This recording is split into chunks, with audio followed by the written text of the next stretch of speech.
চট্টগ্রামত kidney রোগীর dialysis fee বৃদ্ধির প্রতিবাদ করতে গিয়ে হারাগারের জন্য সে মুস্তাকিমের উদ্দি ফাঁসলাইশ থানার পুলিশ হেফাজতে নির্যাতনের মামলা সিবিআইরে পুনঃতদন্তের নির্দেশ দিয়ে চট্টগ্রাম আদালত।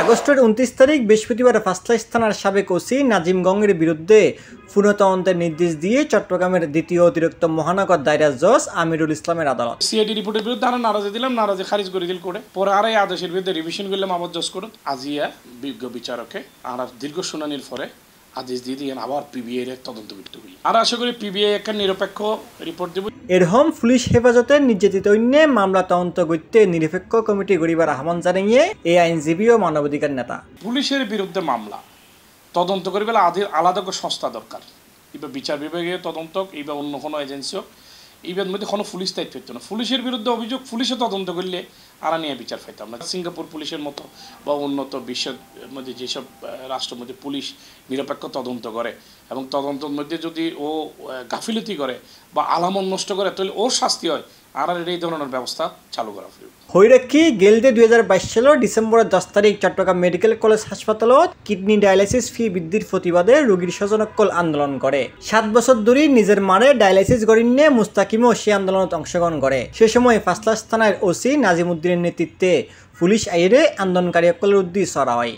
এক পর্যায়ে ওসি নাজিম মুস্তাকিমের আটক গড়িয়ে প্রথমে উগে বেসরকারি ডায়াগনস্টিক সেন্টার নিচে মারধর করে, পরে থানাত লই যাইরে তারে মারধর ও নির্যাতন করা হয়। মারধরের সময় এসআই আব্দুল আজিজ মুস্তাকিমের লক্ষ্য গড়িয়ে নানান ধরনের গালিগালাজও করে। পুলিশের বিরুদ্ধে মামলা করানোর দুঃসাহস বাংলাদেশের খজনের আছে। মানবাধিকার কর্মী হিসেবে আলাদিন সংঘবদ্ধভাবে সাহসিকতার সাথে মামলা করছি। মামলায় এনার ডাইরেক্ট এফআইআর হিসেবে আদালতে 5 স্থানের মধ্যে ট্রিটগুলো এবং সিআইডি রে তদন্ত করে বলে নির্দেশ দিল এবং সিআইডি রে বলতে এসপি স্ট্যাটাসর অফিসার দিয়ে ইয়ান তদন্ত করতে হয়। কিন্তু পরবর্তীতে দেখা গেল যে এসআই দিয়ে তদন্ত করলো। মোস্তাকিমের যে খসর ফাটাসর মারিবার সময় খসর ফাটি বেলে ইন জব্দনও করলো এবং ও যে জেনারেল হসপিটালের মধ্যে চিকিৎসা করলো, ওরা যে মেডিকেল রেফার করিয়ে ওর যে আঘাত চিহ্ন আছে কিন্তু মূল কফি লইয়ে কিন্তু জব্দন ন দেখাই। এভাবে করি দীর্ঘদিন পর একখান রিপোর্ট দিল মোস্তাকিমের যে মাইজিয়ান ঘটনা সত্য নাও বলে হল। গোটা পৃথিবী দেখিল মিডিয়াতে এখনো ইউটিউবে ঢুকিলে ফাইবার মোস্তাকিমের টর্চারিংয়ের যে পুলিশে মারের এই ছবি ভাইরালই।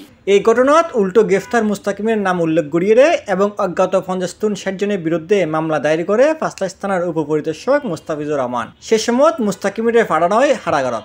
পরে মুস্তাকিম হারাগারতুন জামিনে মুক্তি পাইয়ে তারে পুলিশি হেফাজতের নির্যাতনের অভিযোগে 2023 সালের ফেব্রুয়ারি 22 তারিখ ফাঁসলাইশ থানার ওসি সহ 2 জন পুলিশ কর্মকর্তার বিরুদ্ধে মামলা করে।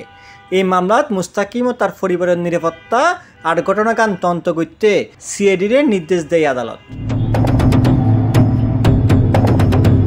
জামিউল ইসলাম মামুন, C+ টিভি, চট্টগ্রাম।